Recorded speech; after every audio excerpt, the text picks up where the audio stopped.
Try that again. Good evening, everybody. Jason Meyer of Meyer Studio here. And yes, once again, another adventure. So, I have high hopes for tonight's show. Very high hopes. Nothing short of kind of a review of the year. As we got into stay-at-home orders. When was that? Was that March or whatever? We began doing some Zoom meetings, and soon after that we started a class, and then we had our Zoom class this morning. What I'd like to do with some of David Leffel's paintings is basically give a quick overview of everything we've learned in the class, including what we talked about today as far as even making cylinders or whatever we're looking at, how the paint is responsible for making it exciting, or whatever we want to make it, rather than the subject matter. Now, the subject matter can add or subtract, but the viewer is going to see the paint itself.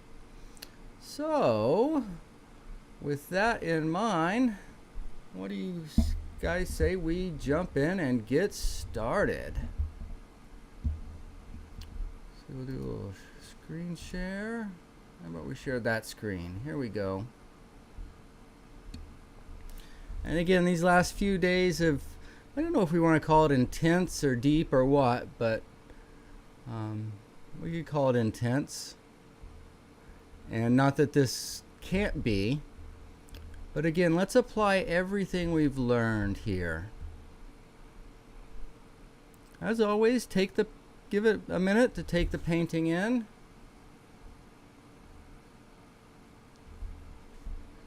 See your thoughts and feelings on it.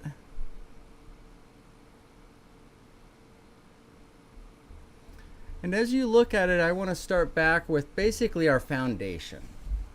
Right? We talk a lot about the principles that we work by, and the first principle is visibility, which basically means a dark against a light.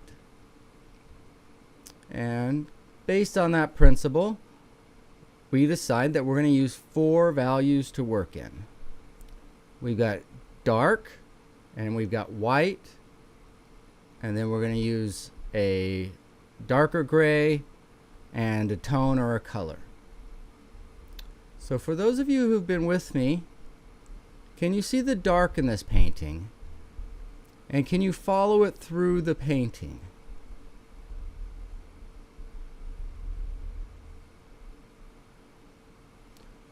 What about the quote unquote white?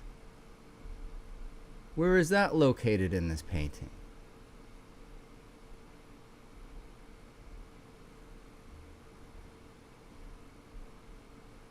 Okay, what about our color? Do you see the color? What element would be our color in here?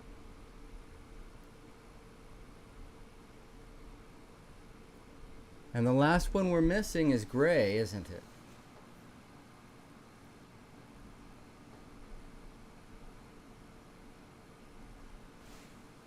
So if we turn it into black and white, can you easily see the values?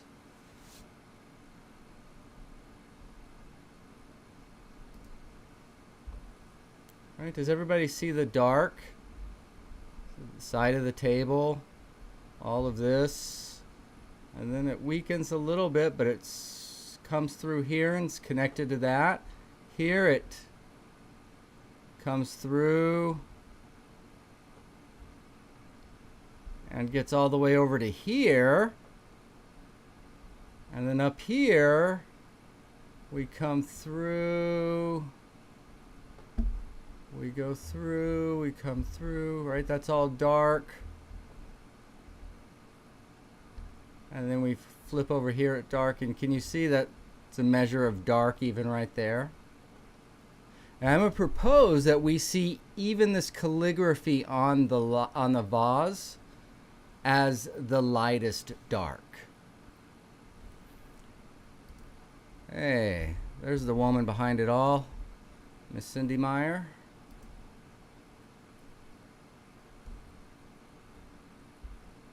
Okay, then background acts as gray.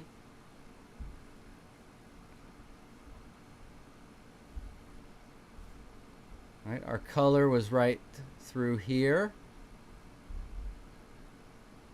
And our white was basically right here.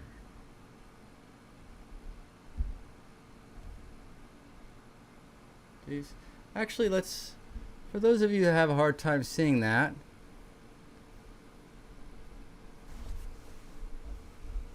is that a little easier to see the values and the hierarchy of the values? Because remember, all we're working with is value patterns.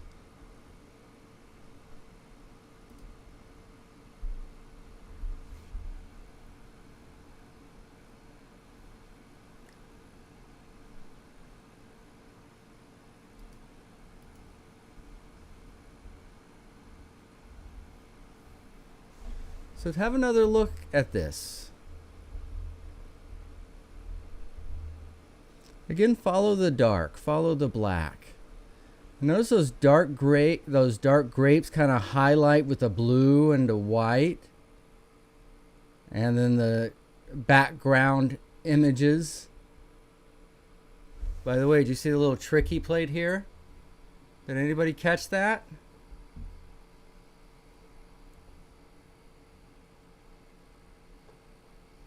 So is this just real, or is this part of the background? Is this two-dimensional? Is that background?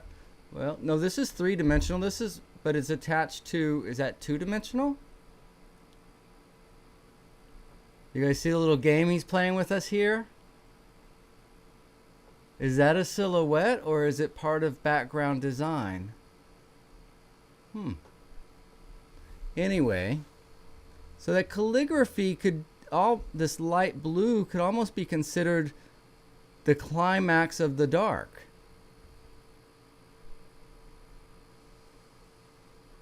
You know, if that's just too much to comprehend, don't worry about it. Where's all of our color? Well, there's yellow and red, yellow and red, yellow and red, yellow and red. Notice this has even got some orange in it right here, a little orange. Are those white, or are those closer to orange than white? And then that same orange and yellow are back here, but at a much grayer level.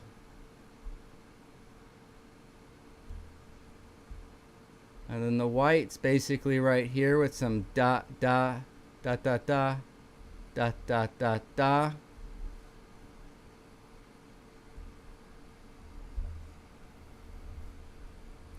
Okay, so let's dig in. So we're lucky to have a friend of the program, Sue, and these next few photographs are from a workshop she was in, and she was nice enough to share them with me. And I want to kind of show you the obvious and maybe show you some of the not so obvious. So first off, he's got his background, which we usually do lighter than the shadow, but he's made it about the same value as the shadow. And this is a warmer, and this is more of a cool, a green. Notice something, this bottom of this, do you see that carries straight across, doesn't it? Especially in the background. And then it looks like he's planning on busting through that down this way. And then notice the top of that background, so there's the bottom. The top of it is anything but straight. So a little variety there. But there's something else interesting. It is kind of straight with his head right across here.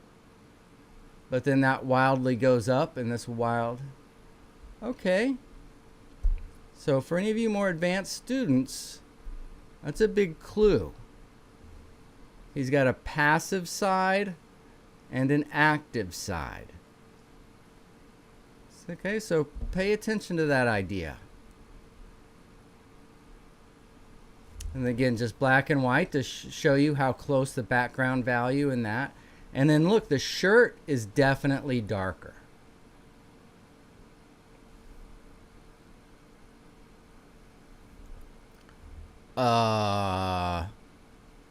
Were we talking about paint quality today?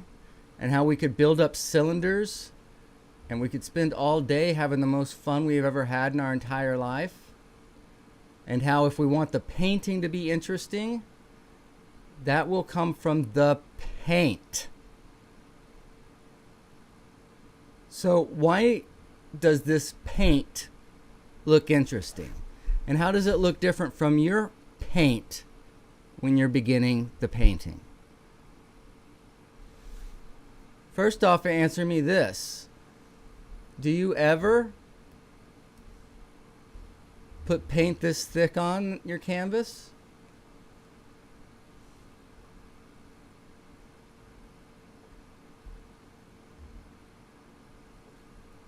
And when you do that, is it ever next to the stain of the canvas? So if we back out, what does he have here in paint quality? Well, he goes from the stain of the canvas to almost a thin little glaze. When I say glaze, all I'm meaning is that... Uh-oh. Did this guy decide he... There he goes.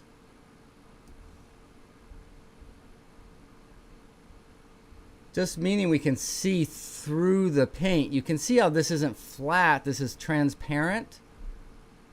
Versus this is a little flatter. But it goes transparent around the edges. Do you see that? And look how uneven this edge is. And take notice of that. And then this is all reading flat, the shadow. Yeah, there's slight variations. But there is no variation like there is in the light.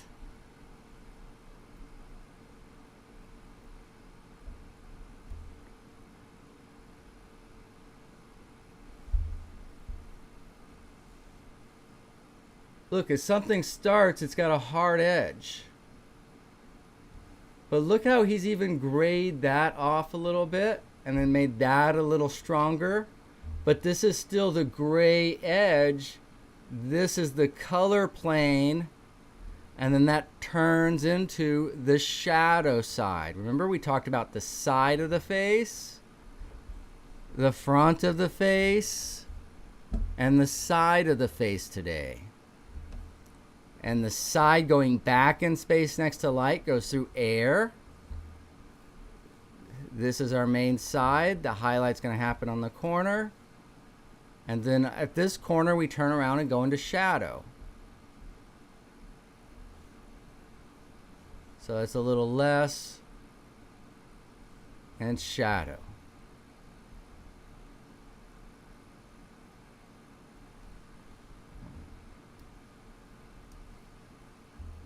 Okay, I hope you guys are able to see that. Hope you're able to see that.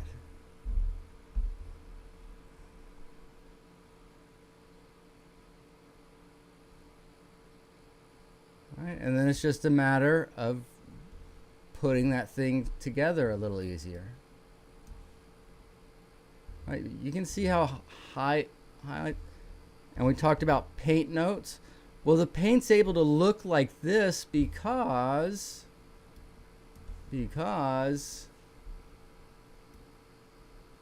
all of that was down there to work into. Now notice where his lots of paint is around where the light's hitting it. Right? And look how he's letting it get less and less and less as we turn under and turn away.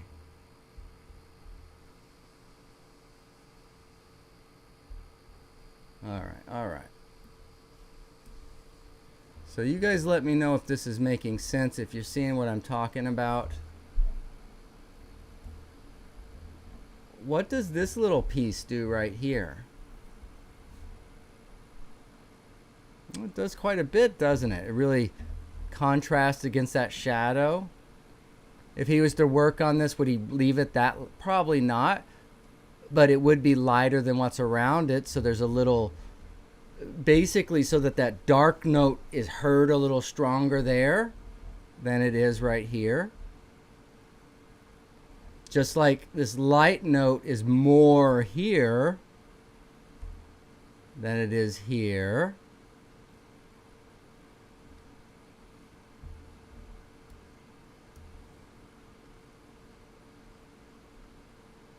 Okay. So, answer me this. Let's get crazy here a minute. Let's get crazy. Can we see white? I see white there. I see white here. And little bits of some highlights here and there. Okay. Do we see dark? Well, the dark's going to be this blue, isn't it? And then the next value is shadow and air together.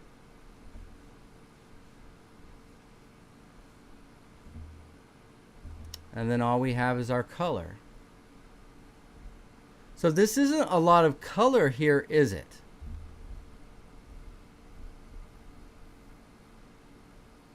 So how did he make this exciting? Was this just the most gorgeous, exciting model he'd ever seen? Is it the subject matter that just made this spectacular?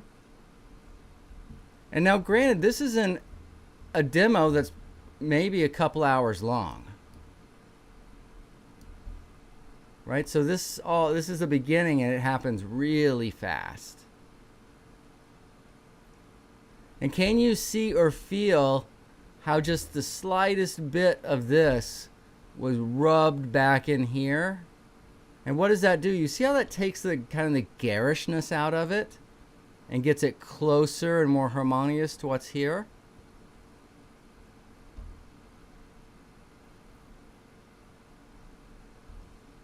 Oh, well, I didn't say the shadow was active and the light was passive. So it misunderstood that just a little bit. Hold on. So Susan says she's seeing it all except when you said the shadow side was active and light was passive. What I was saying is the background. Look at the background as a shape.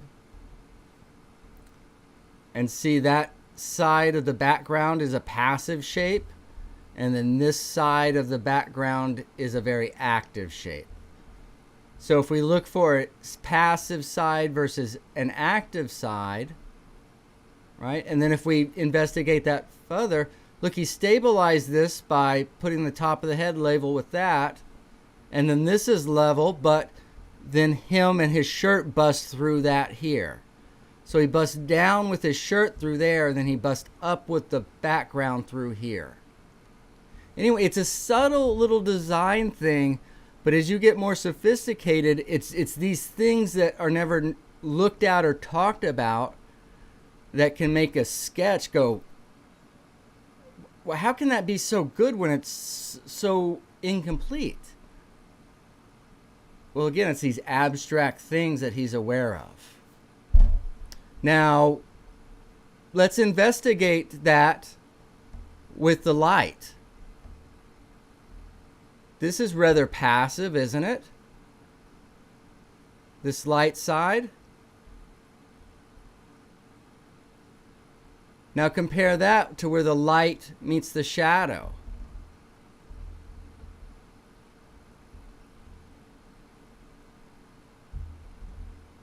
So yeah, I would call that passive, and I would call all of that pretty active.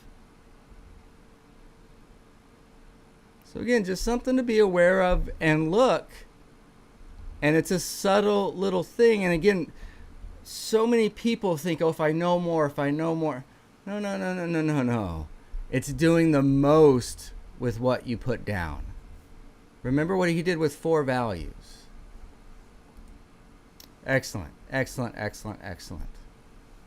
All right, let's keep going here. So just one last look at this in black and white so you can, right, see? Right? And that face jumps off of there because there's nothing competing. And even in black and white, where there's no color, look how interesting this still is.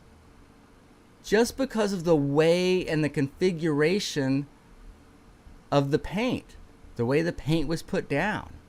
Right? Does this mark feel the same as that mark, feel the same as that mark, feel the same as that? No. What happened there? How did that even happen?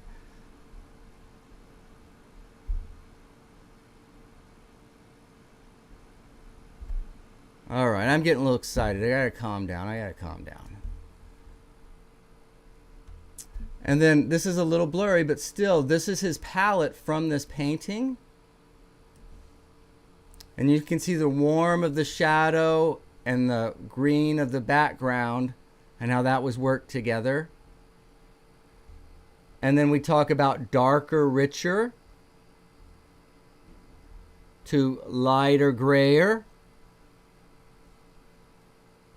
Can you see that path? Again, it's subtle, but when it's used in the right measure and the right amount, man, it's effective. It's effective. All right, let's keep this show rolling. You guys doing okay? So we're going to look at one more and a couple, well, two more paintings. We're going to look at one more, then we're going to finish on one. Just to look. So I want to look closer at this painting. Now I hope you can see that strong diagonal that works through here. Does that make it easier? Still can't see it? How about now? Right? Look how strong that top diagonal is. And then look, again, passive versus active side. How is this side of the light? Anywho. And then is that same thing kind of repeated down here at a different measure? It sure is. Where are we going here? Okay, so what we want to do then is we're going to take a closer look at this right here. Okay? And because we talked about cylinders today, didn't we? And how with just something going around, like these legs are basically cylinders, that could be an endless game of paint. Oh, I didn't realize that's what you were, that was even possible. Are we getting into the center of this? Yes, because it's a sphere, it's round. Look, gray, a little color, and then do we have an open edge there? And then from here, is this going away or coming at us? Well, it's going away from us, and then we're coming back up. When we come back up to this note, I want you to go off that note in every direction, and what do you see? When we go off this direction, does that look the same as we go off this direction? And does that look the same as we go off in this direction? And does that look the same as we... No, everywhere you turn, it's different. But it's following that pattern that we established. Right? The light, shadow, background, and then all that action happening in the light, with the most happening inside, not on the edge.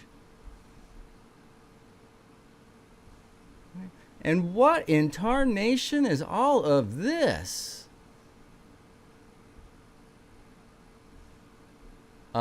Excuse me? Okay, so now I want you to look at something you can't see in here. And I want you to answer this. So with all of this right here, how many viewers do you think that are going to come up there and start looking over here? That's right, about 0.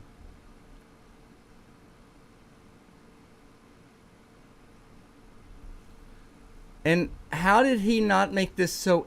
Look at how quiet that edge is. And another little secret is you make the most off from the edge. And then that's another way to soften these edges.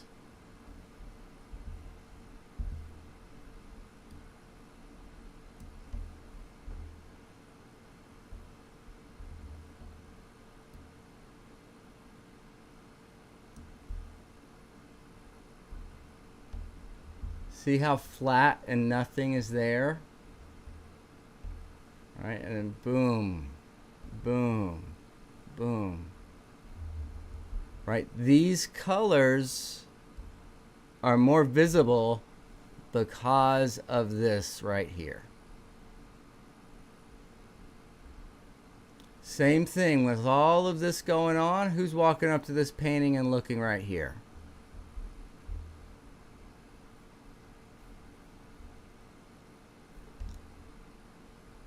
Now notice something too. Look at these little highlights and glints, and this is texture and stuff in the background. That's light bouncing off little things. But as long as this is dominating as hard as it is, none of this is ever going to be distracting. Now look, this is all the same plane. Did he make it the same from here? No, look at how that moves. Gradiates.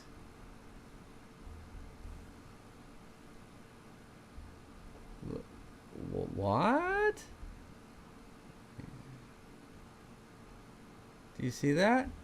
So to nothing, we're coming out, a little air, building, building, building the most, and we're going to fall off and fall off and fall off. Same thing up here. The most in the center. A little bland. We're going to turn around, and then some shadow.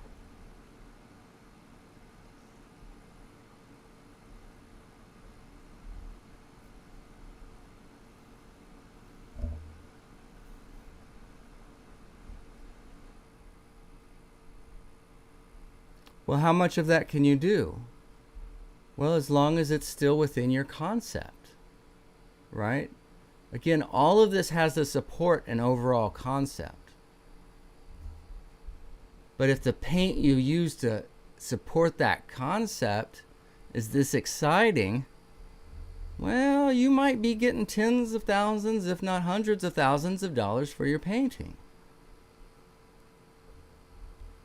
Okay?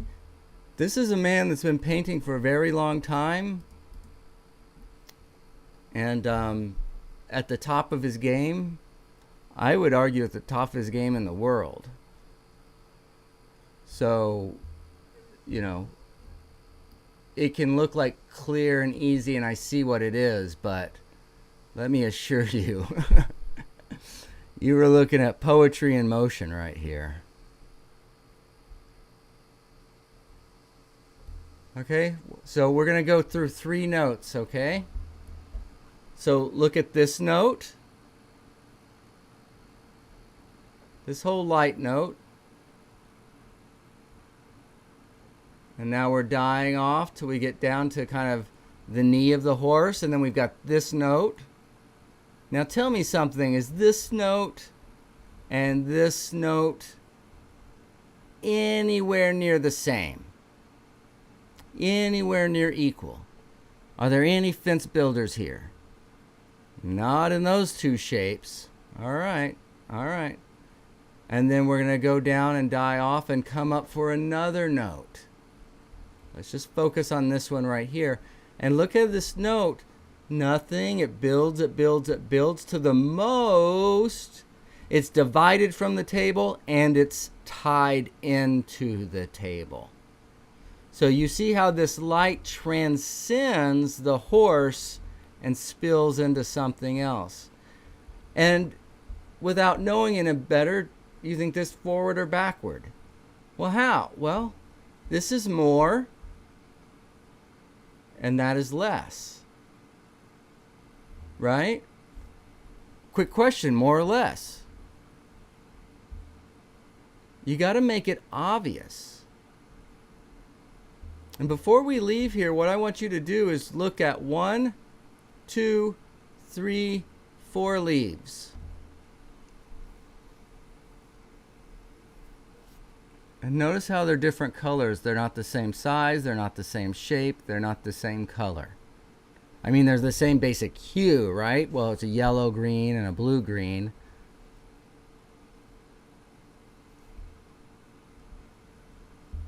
I mean, there's just stuff to see everywhere. There's stuff to see and this wasn't supposed to be intense. What happened, Jason? You said this was going to be light. It's supposed to be a little review. I get excited. I don't know what to tell you. All right, so before we go to our last one, I forgot to copy. All right, again, this is a little blown out, but everything we looked at was just right here, right? We looked at that front leg.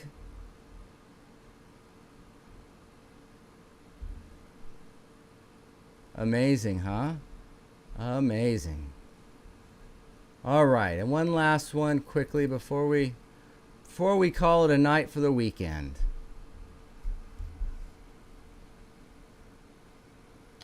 This, I mean, I don't know your feelings, but this one to me blew me away. It still does. Should we talk about a white shape?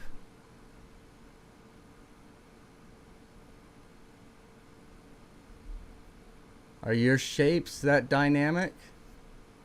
Well, no, how am I supposed to? It's just hair. It doesn't matter what it is. What matters is how you paint it.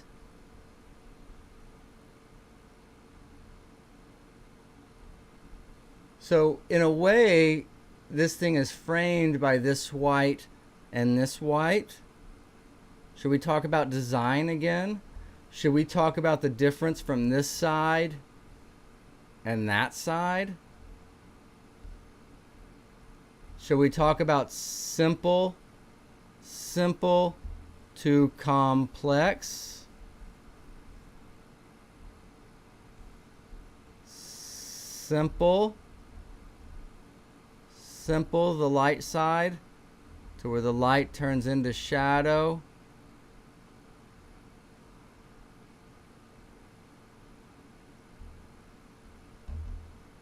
Right? A little more complex, isn't it? Even the hair. How does this side differ from that?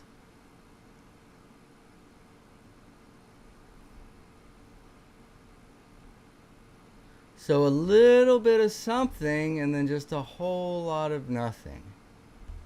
How's that for a little color? Woof. Woof. All right, everybody. Well, it's been a great, exciting week. If you have any questions, go ahead and get them in there. We're going to wind up in the next minute or two. I'll give just a minute for questions to come in.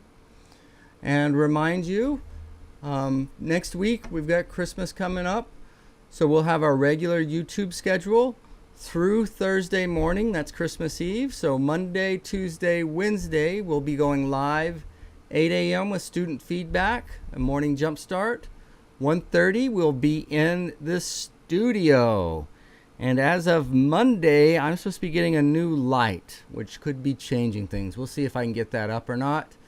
And let's see, where are we at? 8 a.m. in the morning, 1:30 in the afternoon in the studio, and then 8 o'clock tonight, we'll do Masterworks, just like tonight. We'll look at a different artist.